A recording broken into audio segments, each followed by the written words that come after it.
Quantos pontos o seu time precisa para ser campeão brasileiro, estar no G4, no G6, no G8 ou para escapar do rebaixamento? Nesse vídeo a gente vai mostrar isso para vocês.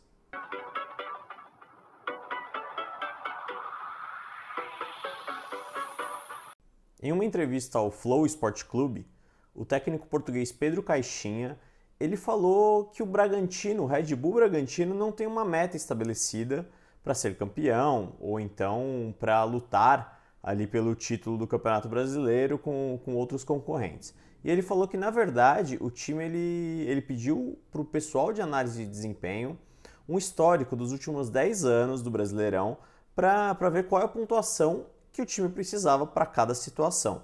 Então, para não ser rebaixado, para ficar no G8, para ficar no G6, que dá a vaga na Libertadores, no G4, que dá a vaga direta à fase de grupos, e para ser campeão do Campeonato Brasileiro.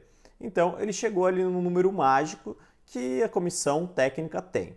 E aí esse número ele tem o máximo, o mínimo e a média que precisa para cada situação do Campeonato Brasileiro. A gente também foi atrás desses números e agora a gente traz eles aqui para vocês.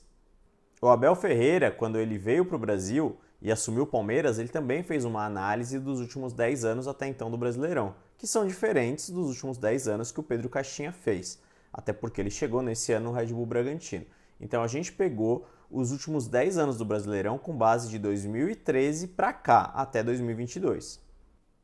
Então vamos lá, vamos começar pelo campeão. Para ser campeão brasileiro de 2013 para cá, a pontuação mínima necessária foi de 71 pontos, que foi o Flamengo em 2020.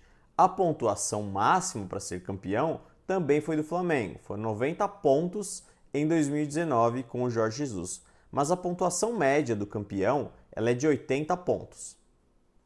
Ou seja, um time que quer ser campeão brasileiro, ele tem que mirar nesse número médio aí de 80 pontos. Dá para ser campeão com menos pontos, com 71, como fez o Flamengo. Mas é muito arriscado, porque teve ano que o vice-campeão fez 74 pontos, que foi inclusive o ano do Flamengo de 2019, quando o Santos fez 74 pontos e não foi campeão.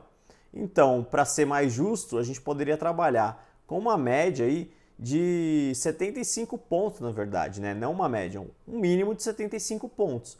Quem faz 74 pontos, o máximo é o vice, ou seja, com 75 pontos, bate campeão, pelo menos no histórico dos últimos 10 anos. Mas e para garantir vaga direta na Libertadores? Bom, aí já é um caminho um pouco diferente, porque a gente pegou a pontuação do quarto colocado. Então a média deu 63,5 pontos. Como não tem meio ponto no Brasileirão, a gente vai fechar para cima, fecha com 64. Então na média, quem faz 64 pontos garante uma vaga direta na fase de grupos da Copa Libertadores no G4. A média é de 64. Mas teve ano que teve time que foi com 58 pontos para a Libertadores direto pela fase de grupos em quarto lugar. E também a máxima desse número aí é 69 pontos. Mas e para o G6? Para a Libertadores, que ultimamente, nos últimos anos, né, ela está dando vaga para 6 times brasileiros. Isso se não houver nenhum campeão da Copa do Brasil ali no meio, se não tiver campeão da Libertadores e campeão da Copa Sul-Americana. A média para quem quer uma vaga no G6 buscando a Libertadores, ela é de 59 pontos. Mas, assim como nos outros casos, também dá para ir com menos pontos. Já teve time que foi com 56 pontos para o grupo do G6 na Libertadores. G8. Mas por que G8? Porque tem o campeão da Libertadores, se for brasileiro, abre uma vaga. Se o campeão da Sul-Americana for brasileiro, abre outra vaga.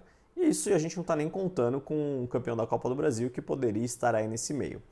Então, para o G8, a pontuação média ela é de 54 pontos. Quem fizer esse número provavelmente vai conseguir uma vaga na Libertadores se virar G8. Também o mínimo é de 53 pontos, então a gente está ali num patamar muito perto, né? Agora vamos falar dos fantasmas do rebaixamento. Quantos pontos o seu time precisa fazer para ele conseguir ficar fora do Z4?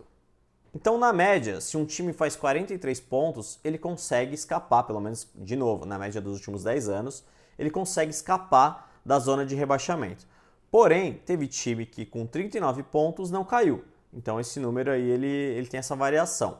A pontuação máxima é de 46 pontos para ficar fora dessa zona de rebaixamento. Mas aí você vai me falar, pô, mas teve time que caiu com muito menos e não precisou, então esse número não está certo. Aqui no Brasil a gente tem o costume de falar que com 45 pontos um time não é rebaixado, que é um número mágico, os 45 pontos. E tem uma certa razão sim, nessa média dos últimos 10 anos que a gente pegou, os times que foram rebaixados, eles não conseguiram fazer 45 pontos, eles fizeram no máximo 44 pontos. A média foi de 41,5, então a gente arredonda também para 42. Mas teve time que foi rebaixado dentro do Z4, ali o primeiro time do Z4 com 36 pontos. Então, resumindo, nos últimos 10 anos, nenhum time que fez 45 pontos acabou rebaixado. A pontuação do primeiro ali na zona de rebaixamento máxima foi de 44. E o Brasileirão de 2023 já está decidido? Deixe seu comentário para falar quem que você acha que vai ser campeão, o G4, o G6 também e quem é que vai ser rebaixado. Não esquece de curtir o vídeo e de se inscrever no nosso canal.